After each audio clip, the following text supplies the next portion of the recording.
자, 태평천하 또 일제강점기 때 소설, 이게 되게 유명한 소설인데다가 이 소설 같은 경우에는 기필코 꼭 빼먹지 않고 시험 범위에 들어갈 작품 중 하나야.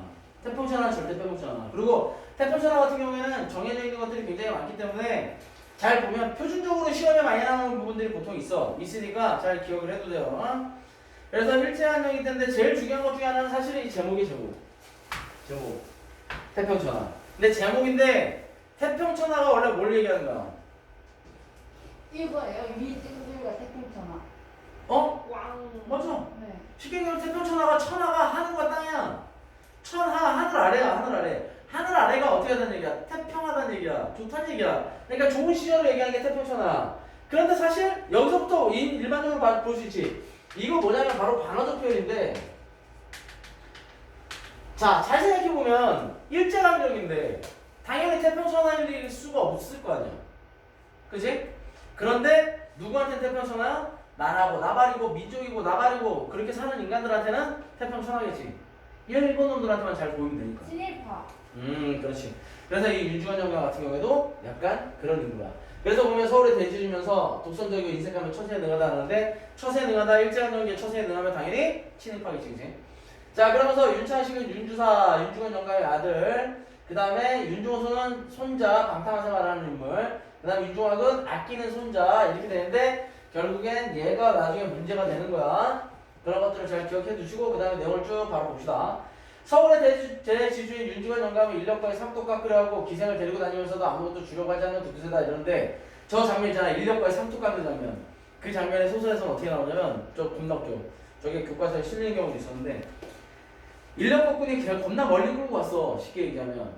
그래갖고 인력거꾼이 겁나 멀리 끌고 왔는데 말하자면 예를 들어서 니네들이 만약에 예를 들어서 택시 타고 갔다 그러면 한 10,000원, 20,000원어치면 되게 멀리까지 간 거야. 근데 그러고 나서 돈을 좀 이게 막 많이 받아야 되는데 많이 달라고 하기 좀 미안하니까 아예 알아서 잘 쳐주겠지. 돈도 많은데. 그래갖고 알아서 쳐주십시오. 그러니까는 알아서 쳐달라고?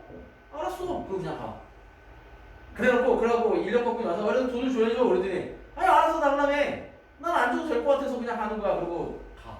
그런데 계속 인력거꾼이 저기 하니까 평소에 거기까지 온 거리의 금액보다 훨씬 적은 돈만 딱 주고 이거면 됐지? 가 이제. 이러면서 오는 거야. 돈도 많은데 막 깎아.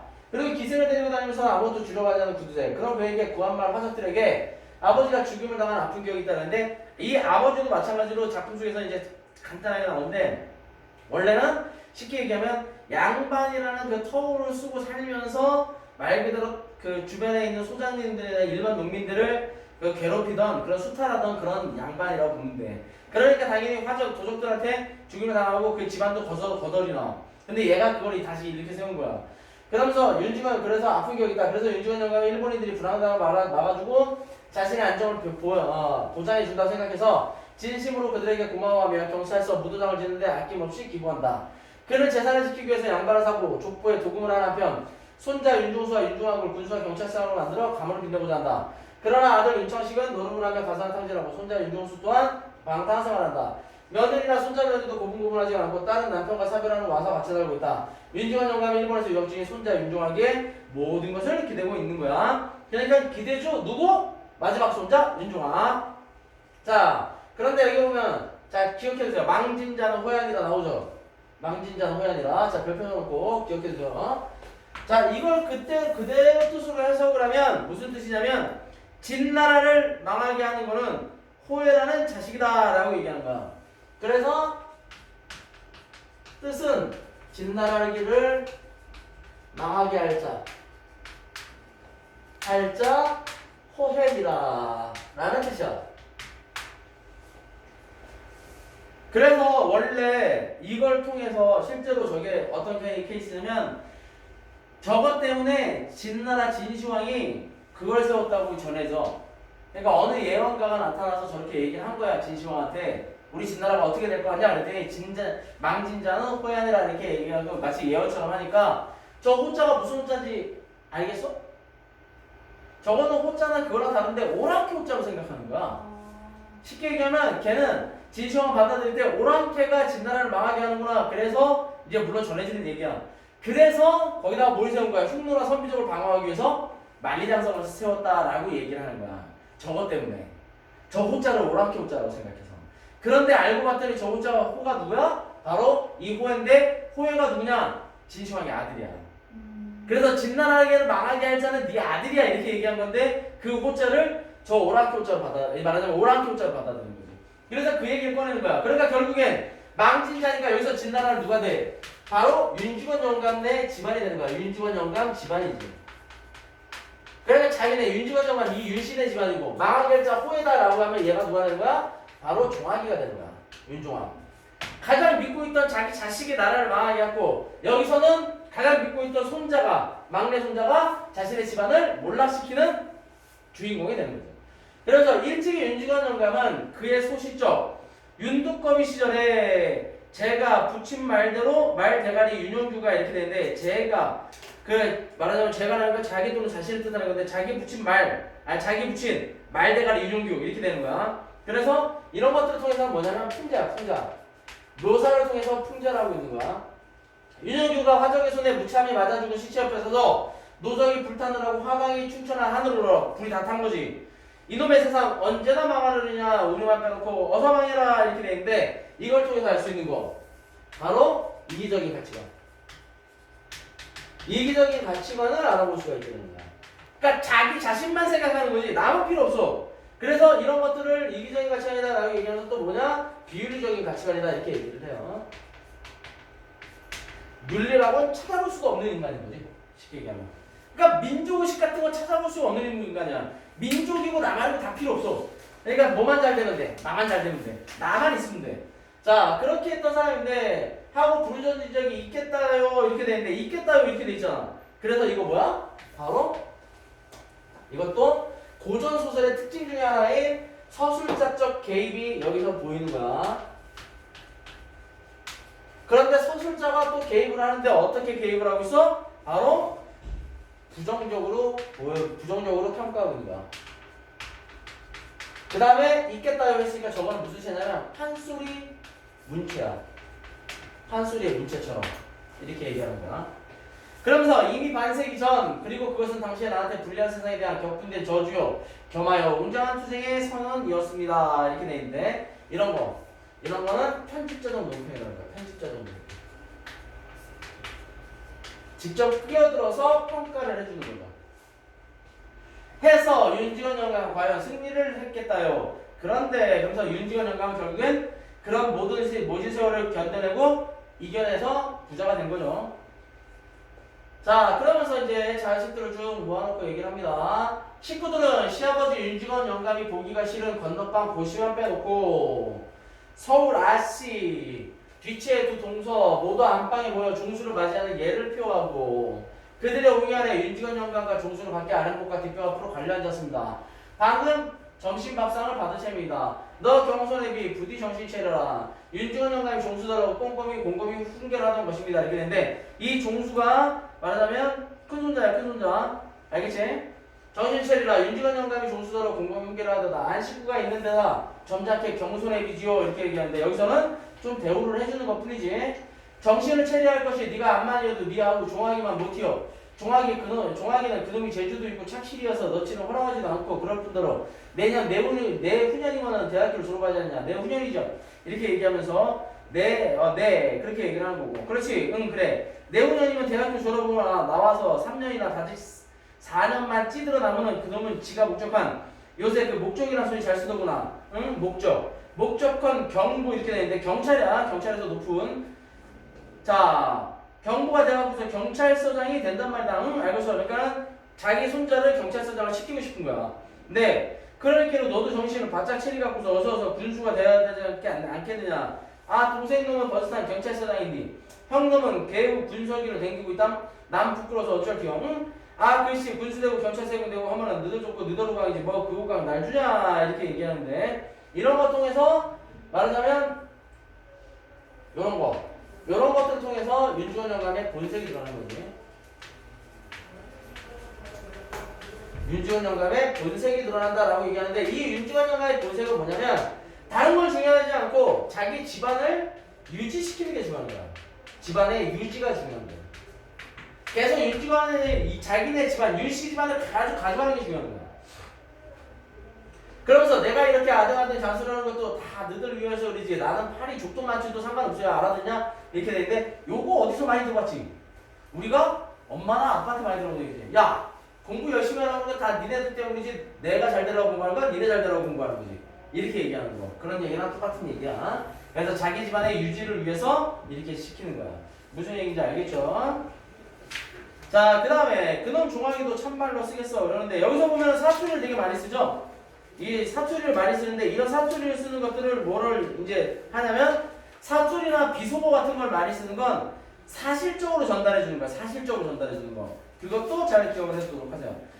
자, 그러면서 그놈 종아기는 참말로 쓰겄어. 그놈이 어려서부터도 원한이 나를 자별하게 따르고 재주도 있고 착실하고 커서도 내 말을 잘 듣고 내가 그놈 하나 꼭 믿는다 믿어. 작년 올로 들어서 그놈이 돈을 어찌 좀 힙히 쓰긴 하든가 부르더라마는 그러니까 힙히는 그냥 해프게 쓴다는 얘기야. 해프게 돈을 해프게 쓰는데 그것도 거기서 내게다 대가면 안 쓰는 심이지. 사는 자식이 너처럼 허랑하지만 말고서 제 주때만 7월 양이면 돈을 좀 써도 괜찮은 법이요. 그리고 지난달도 500원 꼭 쓸 데가 있다고 편지했길래 2번 갖고 보내줬다 이렇게 돼 있는데 그만큼 어떻게 하는 거야?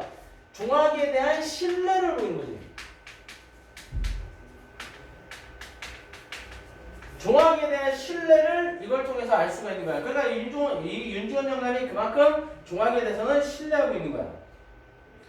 마침 이때 마당에서 햄 점차는 밭은 기침 소리가 납니다. 창식이 윤주사가 조금 아까에 일어나서 간밤에 동경소음 전포 때문에 억지로 큰데 캥거라는 것입니다. 이게 윤주원 영감 아들. 그러니까 얘 아까 여기서 얘기하는 이게 종주나 종아기 그 아빠 이렇게 얘기하는 거야.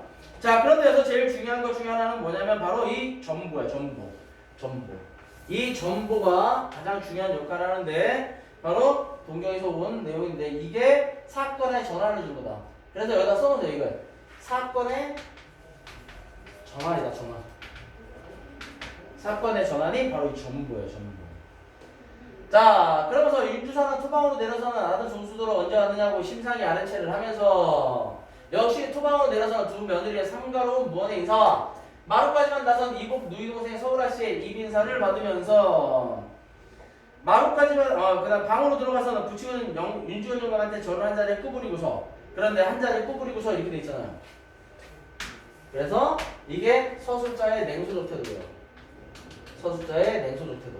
그러니까 서술자는 이런 모습들을 되게 그러니까 서로가 사이가 안 좋은 자식하고 아들하고 아버지하고 자식하고 사이가 안 좋은 걸 이런 식으로 표현하는 거야. 아들 종수한테 한 자리 절과 이복동생 태승이한테 경계를 받으러 비로소 한적 프로포였습니다. 가족들한테 다 인사를 받은 거지. 그러면서 해가 서쪽으로 뜨겁구나. 그러니까 서로 어떻게 하는 거야? 살갑지 못하고 친하지 않은 사이라는 걸 알 수 있는 거지. 윤주원 영감은 아들의 이렇듯 부르지도 않은 걸음을 더욱이나 안방에까지 들어오면서 이상하다고 꼬집는 소리입니다. 뭐 하러 오냐? 돈 달라고 오지. 이렇게 얘기하는데 그동안 뭐 한 거야? 돈이 필요할 때만 찾아왔다는 걸 알고 있는 거야. 동경서 전보가 왔는데요. 자, 그래서 전보는 사건의 전환, 그 다음에 극적 반전을 일으키는 소재가 돼. 그래서 극적 반전이다 그러면 전보를 찾으시면 됩니다. 지체를 받고 윤주사를 점잖고 너그러운 아버지로 윤주원 영감을 속상하고 경망스러운 어린 아들로 둘러놓으면 꼭 맞겠습니다. 이렇게 돼 있는데 쉽게 얘기하면 이것도 편집자적 논평이야. 편집자적 논평. 편집자적 논평으로 이건 뭐냐면 저 두 사람의 윤주원 영감의 가벼운 모습. 그래서 윤주원 영감의 경망스러운 모습을 풍자하는 거야. 경망스러운 모습 풍자.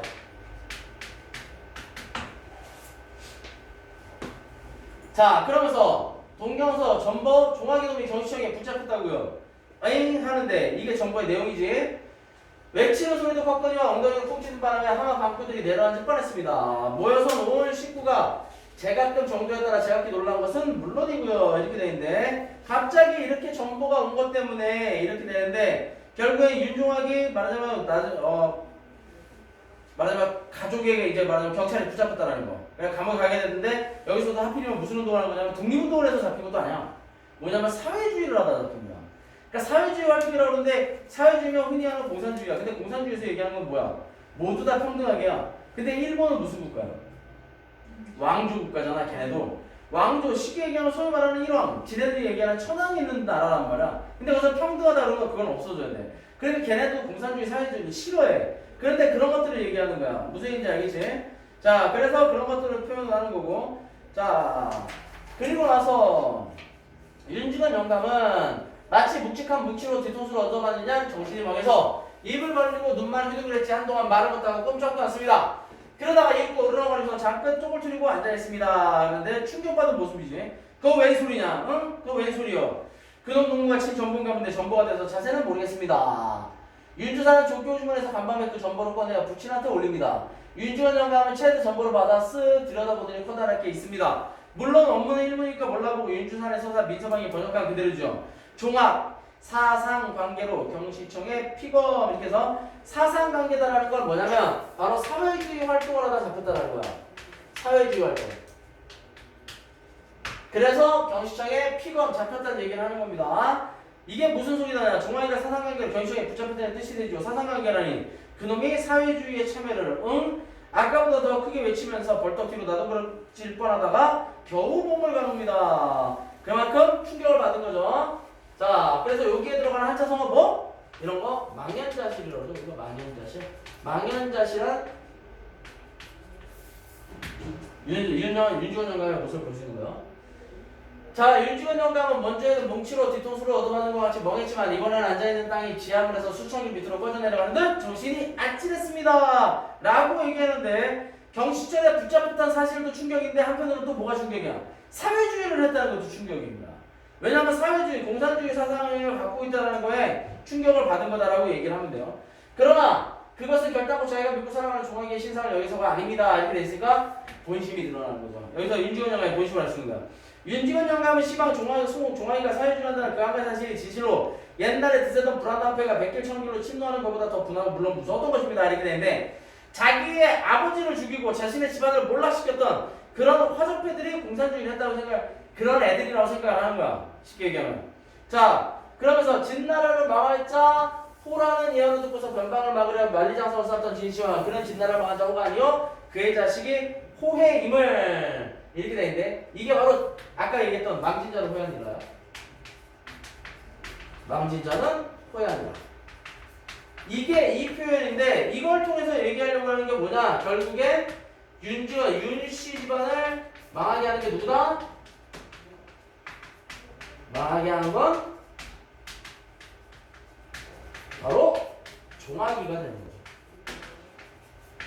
그러니까 집안 내부에 있는 사람이 집안을 망하게 하는 거야. 그래서 윤주원 영감의 그런 심리를 이 소제목을 통해서 얘기를 해주는 거예요. 무슨 얘기인지 알겠죠?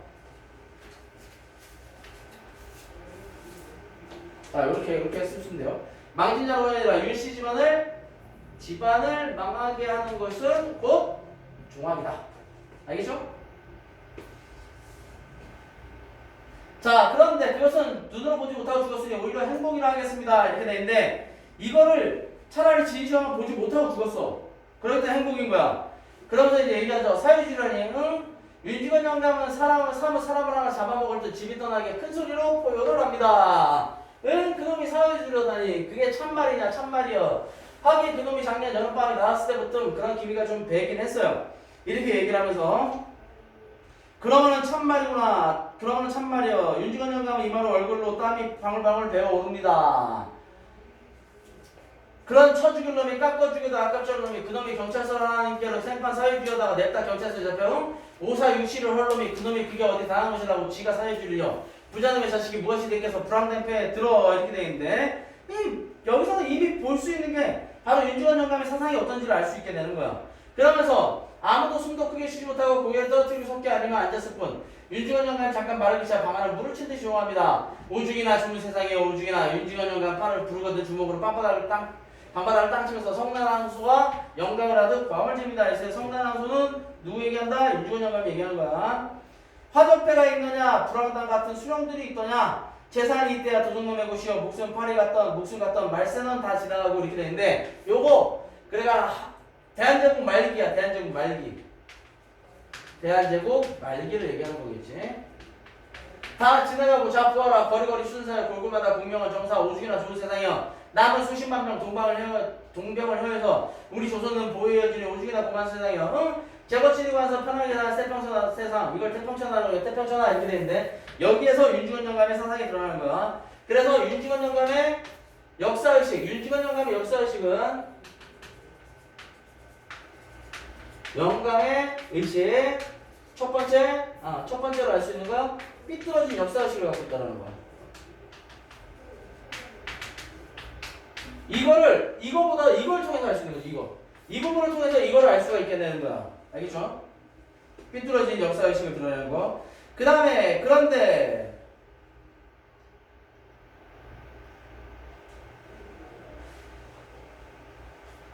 이런 태평천하에 태어난 부자놈의 자식이 더구나 왜 지가 떵떵거리고 편하게 살 것이 어째서 지가 세상 망천을 불황당패 참석을 한단 말이냐 이렇게 돼 있는데 그래서 세상 망천을 불황당패 이래갖고 윤중원 영감의 의식 두 번째 뭐야? 사회주의를 부정적으로 생각하는 거야.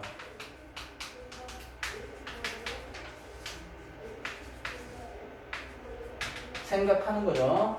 그래서 딱 방바닥을 치면서 벌떡 일어섭니다. 그 몸집이 어떻게도 요란스럽고 괄괄한지. 끝났어요. 방금 발광이 되는가 싶습니다. 아닌 게 아니라 모여선 가족들을 얘기하는 거고 각권들은 방바닥 치는 소리에도 놀랐지만 이 어른이 혹시 상성이 되지는 않는가 이렇게 되는데 상성이다라고 얘기를 하면 뭐가 되는 거야? 그러니까 미치는 거는 아닌가, 이게 정신이 나가는 거 아닌가, 이렇게 다른 사람처럼 변하는 거 아닌가 생각하는 거야. 그러면서 의구의 빛이 눈에 나타나면 가리지 못합니다. 착착 깎아 죽일 놈. 그놈을 내가 편지해서 100년 진영을 살리라고 할걸 100년 진영 살리라고 할 테요. 오냐 그놈을 삼초석거리는 직분하고 줄라고 했더니 오냐 그놈 삼초석거리를 톡톡 팔아서 경찰서에다가 사회주의하는 놈 잡아가지고 경찰서에다 죽어버릴걸? 응? 죽일 놈. 마지막에 응 죽일 놈 소리에는 차라리 울음소리가 가깝습니다. 그러니까 이게 말하자면 윤중원 영감의 율불이지. 중화기의 배신이라고 생각을 하는 거지. 배신에 대한 울분이 되는 거예요. 그러면서 이 태평천하에 킁킁 발을 구르면서 마루로 나가고 꿇어앉았던 윤주사와 조수도 따라 일어섭니다. 그놈이 만석군의 집 자식이 세상만 초는 사회주의 불황단패에 참석을이여? 응? 죽일 놈. 자 그러면서 이 연애 부르짖는 죽일 놈 소리가 차차로 사납게로 멀리 사라집니다. 그러나 몹시 사나운 그 표효가 뒤에 서져 있는 각본들에게는 어쩐지 암담한 여운이 스며들어 가득히 어두운 얼굴들을 맨면상고 말아빨리고 몸도 곳을 몰라보게 합니다. 마치 장수의 죽음을 만난